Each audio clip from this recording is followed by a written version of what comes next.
Queen Elizabeth enforces a number of very strict and sometimes very strange rules on the royal family, and that goes for what they eat and drink too. These are the foods that the royal family are forbidden from eating, and some of them are sure to surprise you. One thing the Queen does love is steak, and while this certainly isn't unusual, what's most notable about her steak is the way she has the meat cooked. Well done. Former royal chef Darren McGrady explained, "Chefs, we cook medium rare all the time, so it was really important that we got a really good sear on the steaks and cooked our steak well done. That might seem off, but this likely goes beyond just personal preference, because rare meat is reportedly off limits to royals during their travels. This is most likely because eating rare or undercooked meat carries many risks. Undercooked meat can be a breeding ground for E. coli, which can cause diarrhea, vomiting, and stomach cramps. Salmonella is also a potential problem, which can cause severe food poisoning. Undercooked meat, poultry, and seafood can also cause listeria, which brings with it diarrhea, nausea, fever, and muscle aches. And that's before you even touch on parasites that can be present in meat, many of which can cause severe infections. Although eating rare meat is certainly no guarantee of infection, it seems that royals just aren't willing to take the risk, especially when they've got their duties to attend to."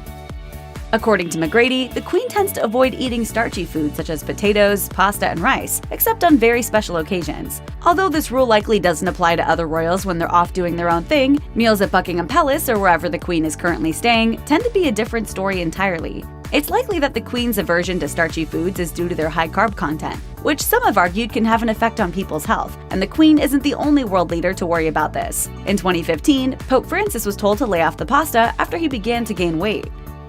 It's the basis of all great cooking. It's the perfect way to spruce up any dish. It's the reason your house isn't overrun with vampires right now. Yes, that's right, it's garlic. Garlic! Unfortunately, the many joys of garlic remain thoroughly out of reach for the British royal family. During an appearance on MasterChef Australia, Camilla Parker Bowles, wife to Prince Charles and Duchess of Cornwall, revealed that garlic was on the list of foods that the royals are told to skip, since they are so often required to converse with other dignitaries and members of the public. Darren McGrady backed this up in 2016, when he told Recipes Plus that palace chefs were asked to refrain from serving anything with garlic. Meanwhile, another former royal chef told the National Post in 2016 that they're missing out on garlic because at Buckingham Palace, you don't cook with garlic. I suppose in case you get the royal burp. Excuse me. Better out than in, I always say, eh, Fiona? Darren McGrady has also revealed that royal chefs were forbidden from using a lot of onions in their dishes. Considering onions form the basis of pretty much every decent recipe out there, the royals have got to be thankful that they're allowed at least some leeway on that one. But honestly, we draw the line at garlic. Who could live without that?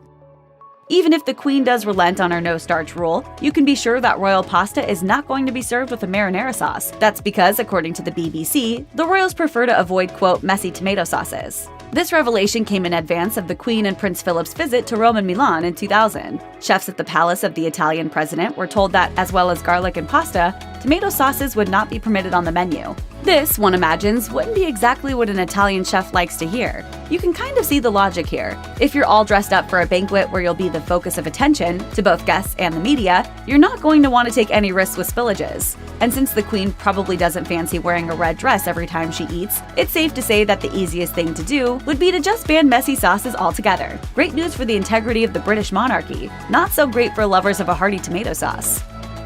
Foie gras is one of the most controversial foods out there. The main problem with this expensive, high-class pâté is that the producers exercise a shocking degree of cruelty in the production process. So maybe it's no surprise that in 2008, the famously environmentally conscious Prince Charles banned it from the royal menu. Furthermore, Charles was reported to be considering withdrawing the royal warrant from his favorite cheese shop because they sold foie gras.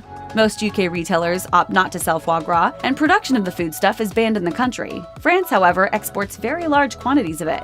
Controversial in his home country, the prince's ban of foie gras was welcomed by animal rights groups. The world of shellfish is an exciting one indeed. The term can refer to any one of a range of delicious and fascinating fish that are served all around the world. From shrimp to oysters to crab to lobster to clams, scallops, crayfish, mussels, and more. But while these kind of shellfish are all very different in taste and texture, they do share one thing in common. They're a no-go for the royals. According to the BBC, the royals make concerted efforts to avoid eating shellfish while dining out or visiting foreign countries, since it can carry a greater than normal risk of causing infection and illness. And that's putting it lightly. For example, mollusks accounted for 45% of all seafood-related cases of foodborne illness between 1973 and 2006.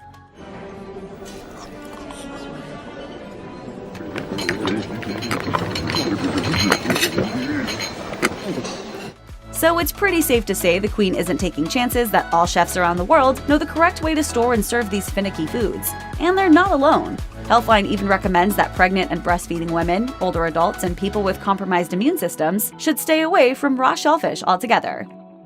One of the main benefits of being a royal is that you get to travel the world. As part of their duties, the royals often make visits to other countries, so you'd imagine that they're fairly well versed in international gastronomy, especially since state visits usually mean state banquets. Unfortunately, some of these countries' more exotic dishes are very much off the menu. In 2000, the BBC revealed that the royal entourage is banned from eating, quote, any food that is too spicy or exotic. But why? Well, it's easy to imagine that this might come down to image. It's not going to look too great if the Queen or any other royal sits down at a stage banquet, takes a bite of ultra-spicy curry, and immediately begins to literally melt down in front of the world's dignitaries. Oh!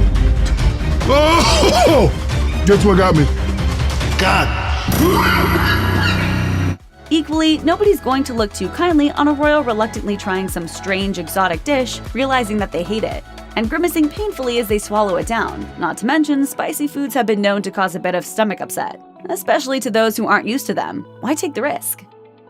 They say you shouldn't drink the tap water when you travel abroad, and it seems that the royals have taken that old adage to heart, since they're told to avoid drinking tap water so as to avoid any gastronomic distress. It's true that in certain countries, tap water can prove very dangerous indeed. The NHS recommends that visitors to countries with poor sanitation, quote, use filtered, bottled, boiled, or chemically treated water, rather than water from the tap. Contaminated water can contain bacteria and parasites from human or animal fecal matter, dangerous minerals such as lead or mercury, as well as chemicals from industrial waste. These can pose a particular risk to people with compromised immune systems. Some of the potential side effects of drinking contaminated water include gastrointestinal disease, kidney problems, and long-term issues with physical and mental development. Naturally then, the Queen prefers to drink bottled water. And not just any old bottle either. No, as with so many other foods and drinks, she usually enjoys one brand in particular. The Queen and her household prefer to drink Hildon Natural Mineral Water, which comes from the Test Valley in the United Kingdom.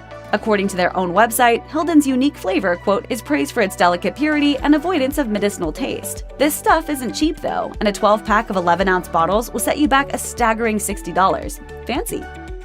Despite all these forbidden foods, life as a royal is still pretty lavish. After all, you're not going to be complaining about having your foie gras taken away when you're getting to eat all kinds of pheasant, fresh vegetables, chocolate, cakes, and sandwiches. But although they eat well, one thing the royals can't abide is waste. According to former royal chef Carolyn Robb, Prince Charles is insistent that nothing goes to waste, saying, if there were leftovers, they'd be used one way or another. If not for him, then rehashed and used for a meal the following day. Even the meals themselves were modest. Robb explained, we were always quite careful, as he never wanted to have huge amounts of food on the plate. They were always very thrifty and economical. If we made roasted lamb and there was leftovers, we'd probably go and make shepherd's pie the next night. The Queen is no different. In an interview with Hello, Darren McGrady recalled her own propensity towards thriftiness, saying, one time at the palace, the Queen was going to the theater, and she requested a snack. She wanted smoked salmon and scrambled eggs, and the server sent half a lemon, and did a really beautiful garnish on the lemon. And the Queen took a squeeze of the lemon and said, would you send this lemon back to the kitchen? I'm sure it can be used for something else. Of course, now you know just what the Queen can't abide. One question remains. What does she like? Luckily, it's easy to get a handle on what she eats and drinks thanks to the UK system of royal warrants. Royal warrants are, according to the Royal Warrant Holders Association, a quote, mark of recognition of those who have supplied goods or services to the royal family. Essentially, they're the Queen's favorite things. Any business or individual who holds a royal warrant is also permitted to emblazon their products with the royal arms. But to be eligible, they have to supply products or services to the Queen, Prince Philip, or Prince Charles for no fewer than 5 years out of the last 7. They're also made to demonstrate that they, quote, have an appropriate environmental and sustainability policy and action plan. Some foods that hold the royal warrant include Cadbury, the British chocolatier, now owned by Kraft, Quaker Oats, a producer of cereals and porridges, Paxton and Whitfield, the UK's oldest cheesemonger, and McIlhenny, who make Tabasco sauce. Royal-approved drinks include Angostura, producer of rum and bitter, Bacardi, producers of gin, Scotch whiskey makes John Walker & Sons, R. Twining & Company, a tea producer, and even Schweppes. But those are just a few examples. All in all, around 800 businesses and individuals hold royal warrants, with the list being updated monthly, and they definitely make up for all those things the royals can't have. Check out one of our newest videos right here, plus even more MASH videos about your favorite dishes are coming soon. Subscribe to our YouTube channel and hit the bell so you don't miss a single one.